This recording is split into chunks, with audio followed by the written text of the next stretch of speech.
چیزهایی دیدم در روی زمین، کودکی دیدم ماه را بو می کرد. قفسی بی در دیدم که در آن روشنی پرپر می زد. نردبانی که از آن عشق می رفت به بام ملکوت.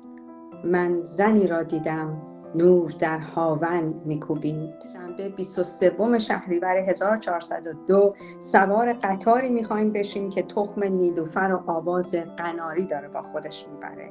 نه از اون قطارها که سیاست میبره و چه خالی میره، بلکه سوار قطاری که اخلاق و عشق و انسانیت و هنر و زیبایی میبره.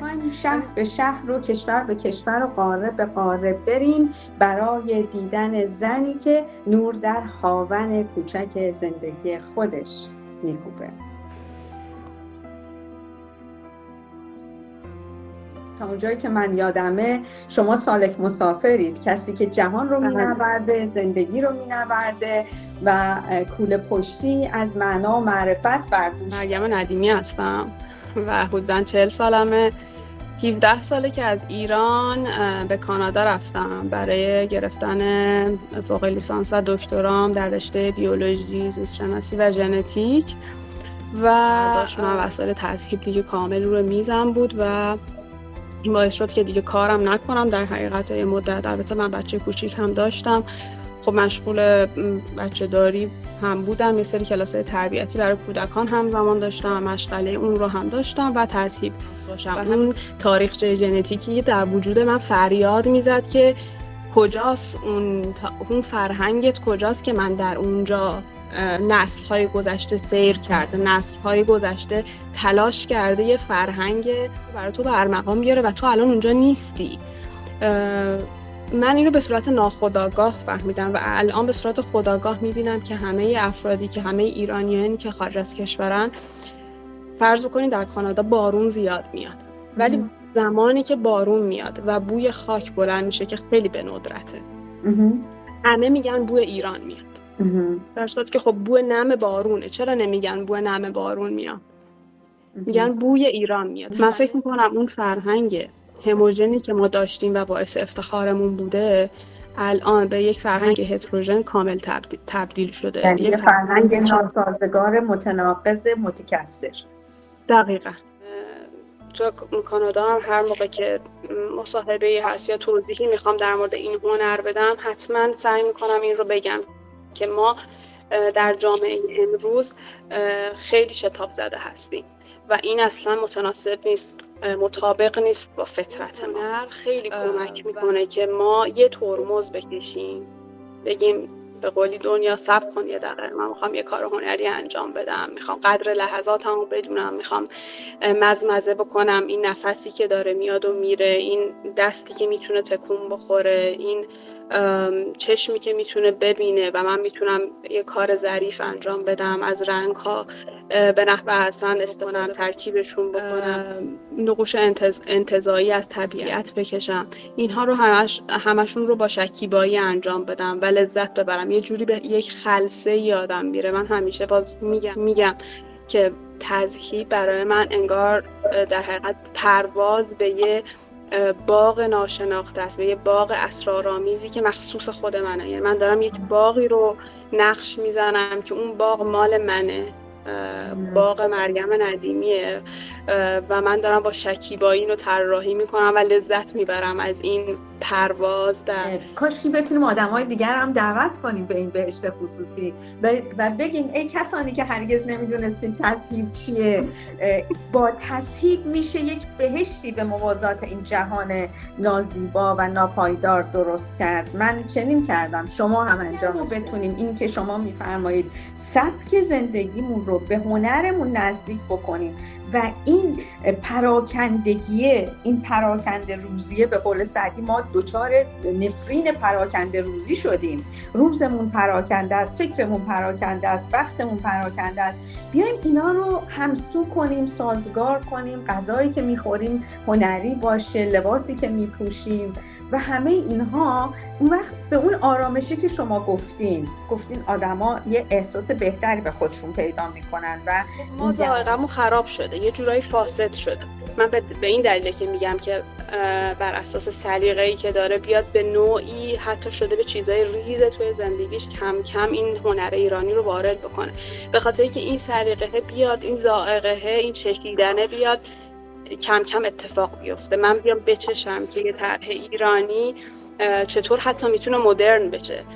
ما میتونیم، ما تواناییشو الان داریم. یعنی من کاری که سعی کردم انجام بدم اینه که بیام به نوعی نه از بین ببرم اون طرح سنتی و اصیل رو، ولی به نوعی بیام مدرنش بکنم که اگر فرض بکنید یه شخصی داره لباس خیلی ساده مثلا مدرن میپوشه، نه که حالا چیزای عجیب غریبی، لباس ساده داره میپوشه، مثلا بتونه یه روسری بندازه که این تلفیق خوبی باشه از مدرنیته و اون سنت و بتونه جوابگوی اون هنر اصیله باشه، اون فرهنگه باشه. من وقتی نگاه میکنم به این قوس حلزونیه به من آرامش میده، به خاطر اینکه متناسب با فطرت منه، متناسب با قانونیه که این جهان در طبق اون پایه ریزی شده.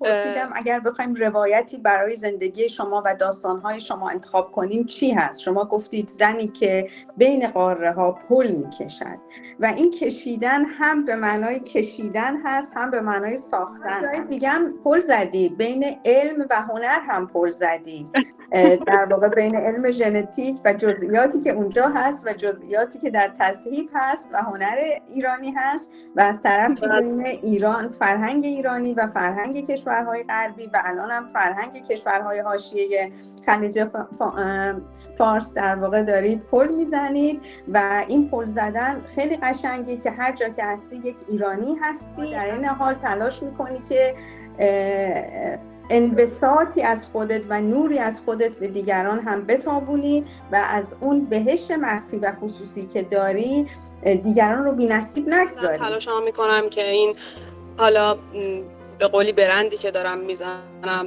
این پلی که بین تذهیب و زندگی روزمره میخوام بزنم، اینو بتونم به یه جای خوبی برسونم. از طرفی شروع کردم یه سری کلاس‌های آنلاین برای بچه‌ها، برای گروه سنی 8 تا 15 سال بذارم. کلاس بیشتر فرهنگیه، شاید هنری اسمش رو نشه گذاشت، ولی دوتاشه، هنری و فرهنگیه. این که بچه‌ها آشنا بشن.